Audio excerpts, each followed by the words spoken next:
again, everybody. This is Amy. I am a psychotherapist with over 35 years of experience, and this is my friend Buck. Hi, You can tell us what we're going to talk about today. I'm Buck. I've been in therapy pretty much all my life, so this is a good combination.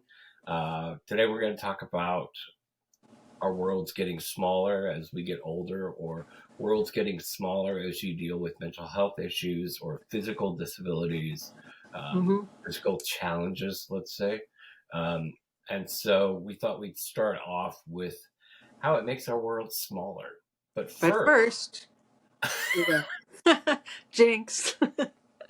I'm gonna ask Amy what was the most dysfunctional moment this week. Yeah. So you've been in my house, so you know my cabinets are super deep. So there's always stuff in the back that I don't know what's back there, and they're high, and I'm kind of short. So I wanted to get something that was in the very back at the top shelf, and my husband always gives me a hard time because I have a step stool that I use, and he's like, "Don't be on that stool, you're gonna fall." So I got the stool, but I also have like a grabber thing, one of those things you grab. So I was like, okay, I'll see if the grabber works before I use the stool, and it did. And so I pulled this thing, and those cardboard containers that like oats come in. They're tall cardboard like canister kind of things. Yeah. So there's one of those in the very back, and I saw it. And I pulled it off, and as I did, it tipped, and the entire contents fell on the floor and on the shelf, and it was like rolled oats or something. So there was oats everywhere for a long time. I tried to clean it all up, but my husband came home and still was like, "Why are there oats all over the floor?" That was it. That's my klutzy self. So what was yours? well, so I had to pick up my husband, uh, my ex-husband, Mm, from the endoscopy that he had. Um, yeah. I'm worried about that actually. But they give you drugs so that you don't clench, I guess, and Mm, they take the camera down there anyway. So it's just a short drive. I don't really drive anymore, and um, you know, we go to every street is different, and I don't drive, so uh, yeah. I went through a stop sign on this really weird side street kind of thing, and Yeah. he just blew up, and he goes, "That was a stop sign." And I was like, "There's no one there. There's no one Yeah. around." It's not like you Yeah, missed a stop sign, but it was a moot point because right, nobody was around. right. Yeah. So I was like, and I was on the main road. There was just this little thing. I don't know why there was a stop sign there, but anyway, um, and the angry me just came out. Like it Yeah. just, because he had said Blew something up. before while we were driving, and it just came out. And I don't like that person. And Yeah. immediately you can see him get small. And I Hmm. don't like doing that. And that was very dysfunctional of me, and I apologize. But, you Yeah. know, It's I got easy my, to. I got my revenge because we did a big shopping at Walmart on Saturday, and he totally went through a stop sign. Of course. That's So hilarious. I Yeah. revenge. But Yeah. I don't like that part of me, though, when it comes out, this rage Yeah. for me. But I know it's always there, but I've been pretty good at containing it lately. Yeah. Sorry. Yeah. Talking about what you were talking about. See, with me and frostbite, my Yeah. thumbs still not great. They're okay. I mean, they're Yeah. living. I can do stuff with it, but I can't feel pressure. Uh, So I never press hard enough. So picking up stuff from the refrigerator just slides right out of my hands sometimes. yeah. That Not all happens to me the time. too. I would say maybe Yeah. 10% of the time, but it Yeah. does. It just falls out. Or he hands me something and it just falls on the floor. Because you Because don't you can't realize clench. this Yeah. clench is fed to your brain, and each item that you pick up and that you hold, Hmm. your brain knows kind of how much it weighs and Right. Right. You can feel it. it's yeah. And Yeah. so that just happens. And I've just kind of learned to go with it. And I go, oh, Yeah. thumbs. I just Oh say, oh, well. thumbs. Yeah. It's That kind okay. of stuff. Yeah, because I have a lot of neuropathy, which is numbness. It's Right. like nerve damage in my hand, so it always feels like it's a little bit numb. and Yeah. this one too is not as much in my left hand, but it's a little bit, Oh yeah, you totally. know. So I can't always feel things when I try to pick them up, you know. So that's Yeah, very frustrating. it slides out of your hand, but Yep. you gotta say, well, it's better than having Parkinson's. Yes. It's better than that. I mean, my Right. hands shake a little bit, but sorry, it's much better than that, and Yeah. I'm able to walk around and do stuff. And I think of you, Hmm. when I can walk down the street and I see people with walkers and older people going really slow with a ski pole. Oh yeah. Yeah, and they're That's just that's good. barely Yeah. make it, especially with the ice and everything. Fortunately, a Right. lot Right. melted here, but last night, it froze again. Like it got low, so Yeah. everything that was melting Is froze. now ice. Yeah. So Do you there's remember? In this isn't something that happens here, and I don't know why, but in Missouri, remember it used to like rain and then freeze. And yeah, so all the trees would be covered in that thin layer of ice, and it was beautiful, but it was so dangerous yeah. because those are so heavy and they break off limbs and everything. But it was pretty, and I haven't seen that here. I don't. I think it's too cold for it to rain and then freeze. It's it either comes down as sleet or snow I immediately. think But you're farther north, and it's where the Gulf air yeah, meets the Canadian air. oh, okay, So yeah, that's why there's ice in Missouri. I told right, you at the time my mother yeah, makes sense. put the car in park, and Hmm. she went to get her groceries, and the car just slid literally sideways Yeah, I onto believe the it. lawn Yep. and right by her bedroom.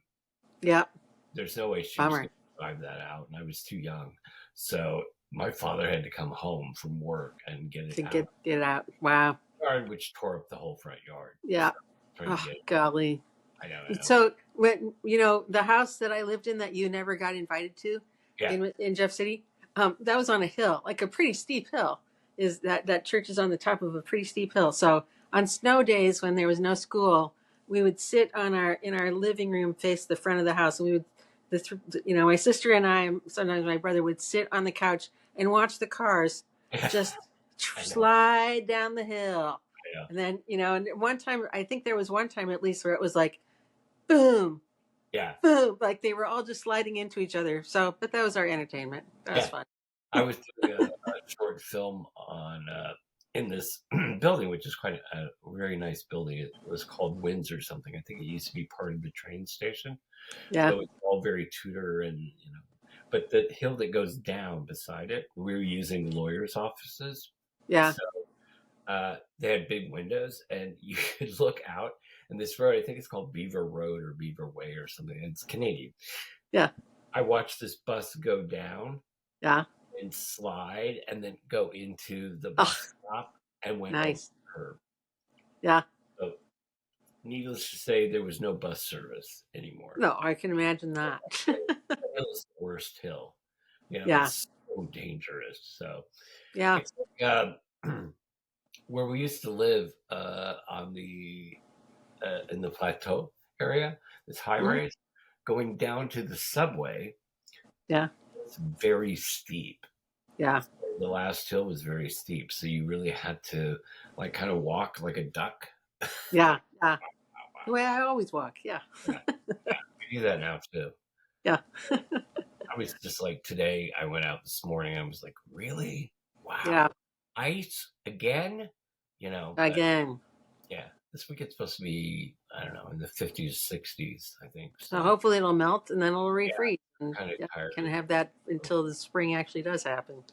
Who knows when So that's let's going to. talk Yeah. about Yeah. how it I is think, to be older, how your world gets smaller, or not yeah. just older, but someone who has mental anxiety like I do, Yeah. not Or wanting to physical anxiety, like me. like you. So let's talk about you first. Yeah. Well, so, some of it is because my husband is a homebody and he doesn't want to go anywhere. So we don't really take vacations that frequently. And so that's one thing that's kind of, I would like to be able to do that. But even if we did, there's a ton of stuff that I really wish I would have been able to do that I would never be able to do. Like, I don't think I could go to Europe and do very well there. They don't have ADA requirements, and there's, the streets are unstable and cobblestone, and so that's never going to happen because I can't do that. And so there's lots of things that I just have had to like give up. Like you used to, like when you're younger, you look forward to like all the things you're going to do in the future, and you can plan it, and you can look at it, and you can see. And so there's a ton of those kind of things that I just can't do. Like, so I hate commercials that are like, oh, when you're retired, you're not dead. You can still do all these fun things. And I'm like, yeah, fuck you. I can't. But, you know, so there's that. But it's also like, it's a lot harder to get around. So I'm a lot more likely to stay home when there's bad weather or when there's ice or, Yeah. any of that kind of stuff because I can't navigate it. I can get to my car in the garage and I can drive to wherever I'm going, but then it's a matter of getting where you're going, after you get out of the car. And that's always difficult. So my world has become, I go to Missouri once, well, like a couple of times a year to see my mom, and my brother. And then, I don't do any other traveling really, unless I go see a friend once in a while, which is very not usual. But I go to my office, I go to the dispensary, I go to Goodwill, and I go to Walgreens. And I go to Trader Joe's. But Yeah. I don't even really do that anymore because my husband just does that. So that's it. I just don't do much. I don't Wait, go very many places, you you go to know? Goodwill, and what is this app you have? Oh, it's not an app. It's Google Lens. So you Oh, open Google, and there's a little camera icon, or it's a little icon thing, and you click on that, and it takes you to, or you can just have it freestanding Google Lens. So it's Google Lens, and it will tell you, it will show you comparable things and how much they sold for, how much they are worth. It'll show you things that sold on eBay that are like your product, whatever it is. And then they also have, you can translate with that. And I've translated, it's really good. It's actually pretty good translation. Because I had these books that my dad had that were in German, these little German, I don't know, little sermon things and stuff. And it translated those out of German. So that was kind of fun. wow. So, but Google Lens is cool. That's how you know how much things are worth, more or less. But sometimes not. Yeah. Sometimes it's hard you can't find a comparable thing, or it'll tell you that it's worth this much, and it turns out that that's like a different brand or whatever. So it's just really weird. You have to be careful. But I hardly ever buy anything that I can't Google first, that I can't find on Google Lens. You Well, know, unless you like it. yeah, unless I like it, unless I want it for me, then I'll buy it.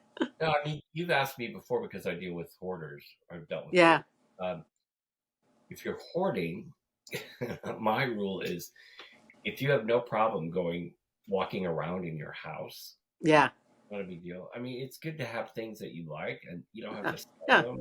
They don't have to yeah. be valuable. It's just if it makes you happy, and since Right. you're a lot, I think that's really important to make your home something kind of cozy and uh, Yeah, get and have things. your stuff that you can see and enjoy. Yeah, I mean, it yeah, becomes a problem, and a lot of older people have this problem with hoarding.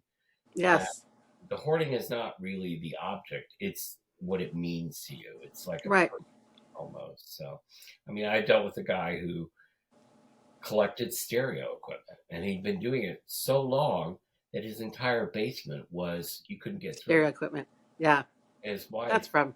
is the one that contacted me, and she said, "I can't stand this anymore because it's starting to come upstairs." So I we hired people to move it out onto the lawn. Yeah, so you can see what else he had.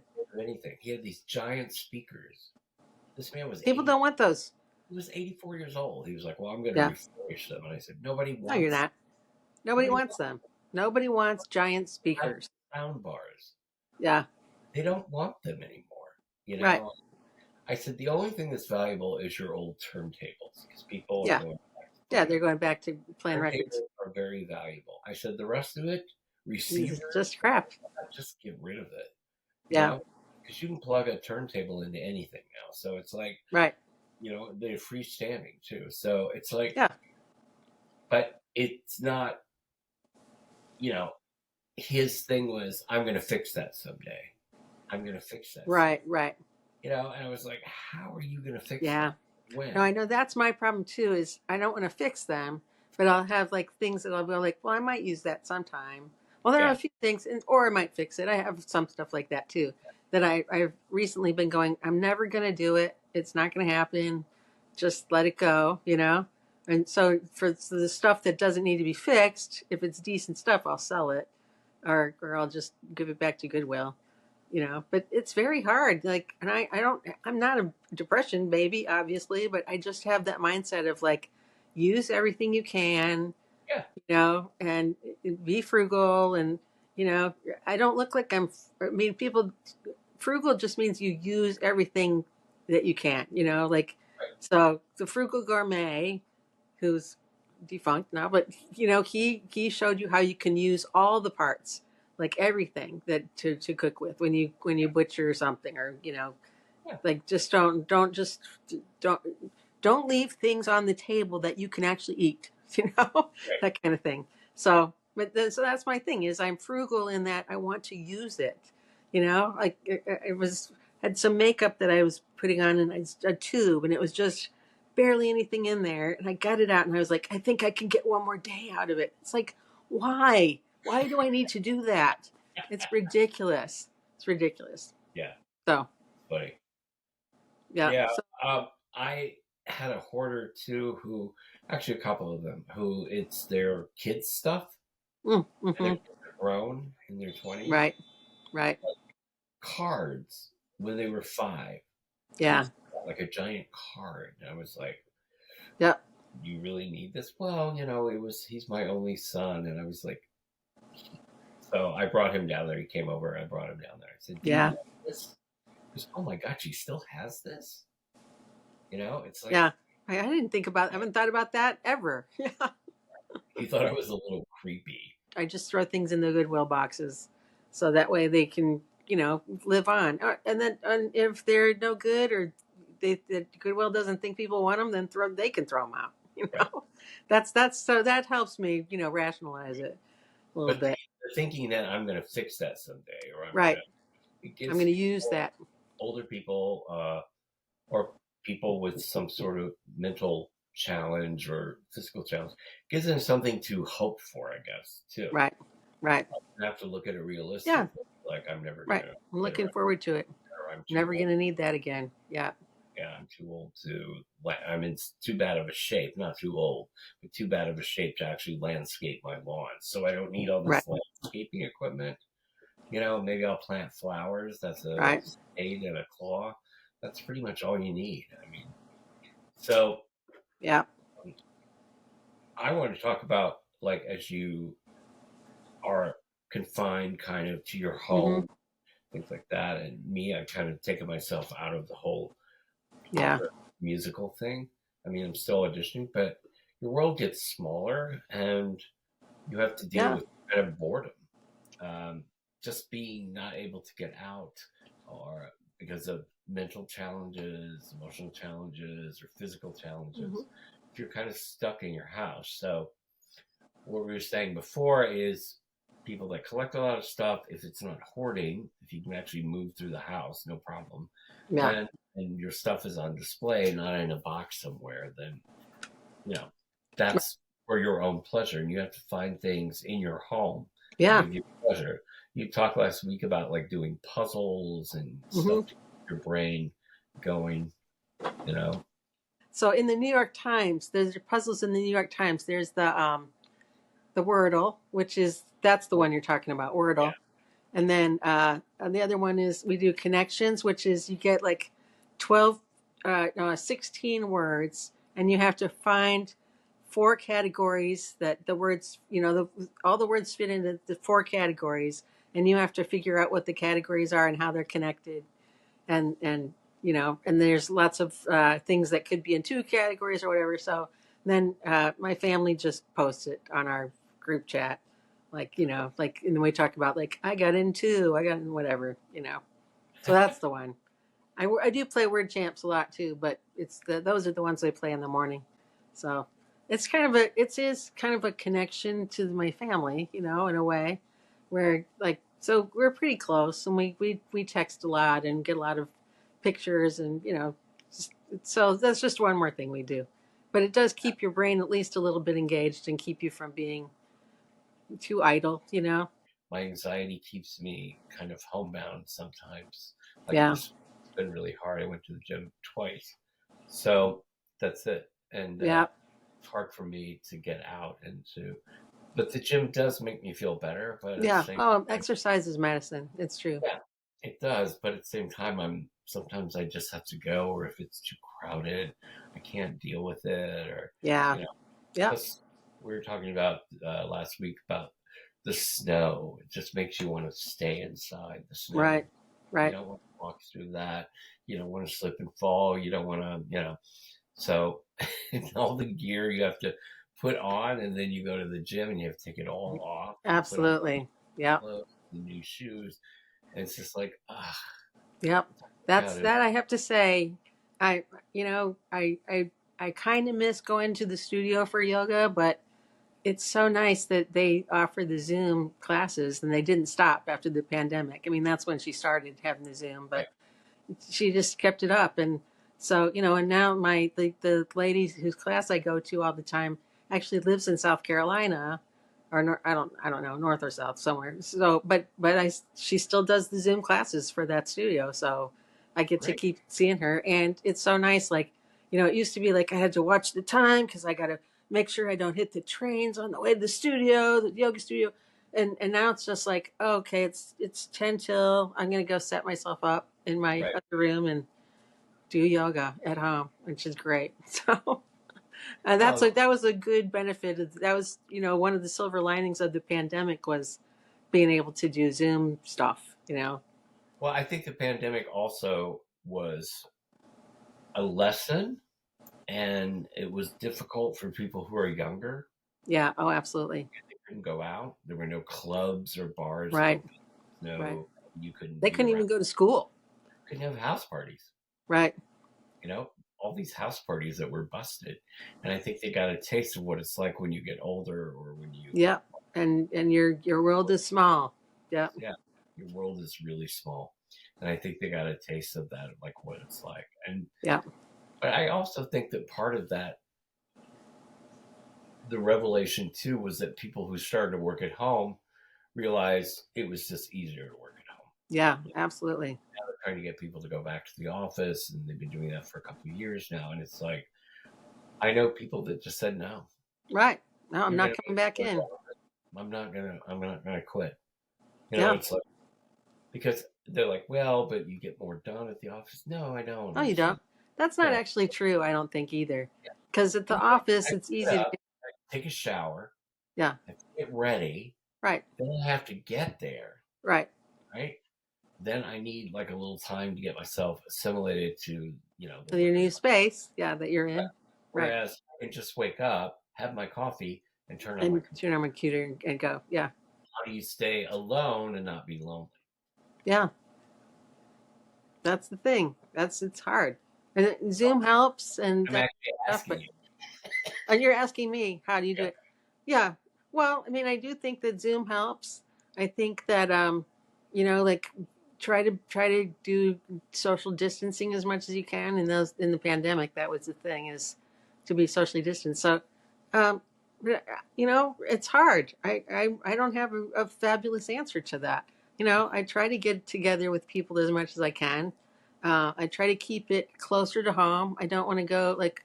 Actually, I had lunch with my friend Patty yesterday, and she's from Island Lake, which is way up north.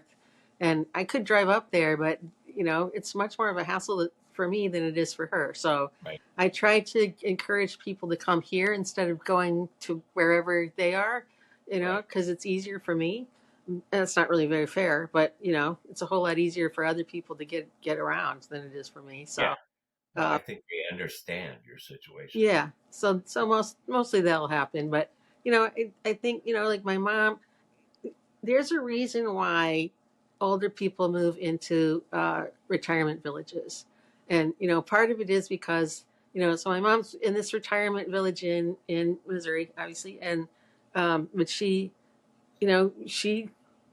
in her own place, like she's in her own duplex, but it's connected to the rest of the community. So Right. all she has to do is walk across, across a parking lot to get into the main, building where they serve the food and where they do all the medical services. And, there's she has interactions with people, and Right. that's good. This is after my dad died. This is really the first time my mom has ever lived on her own. And she's not really on her own because she's surrounded by her community there. But this is an opportunity. This is her first time that she's had to be, waking up in a house by herself and do everything by herself and that kind of stuff. But she has the support of the people that work there, obviously the medical staff, and then the other people that live there. So she's never, really alone. So that's instead of like thinking that it's giving up somehow to move into a retirement village, think of it as you're expanding your opportunity for interaction, Right. and for medical care and stuff like that. So, When my because I know a dad, lot of people are opposed to it, but boy, if you can afford it, it's a much better option in many ways. yeah, if you You know, can afford, that's the yeah, you thing. A can lot afford it. of people can't. I was watching something today about, they keep talking about Social Security entitlement programs, stuff like that.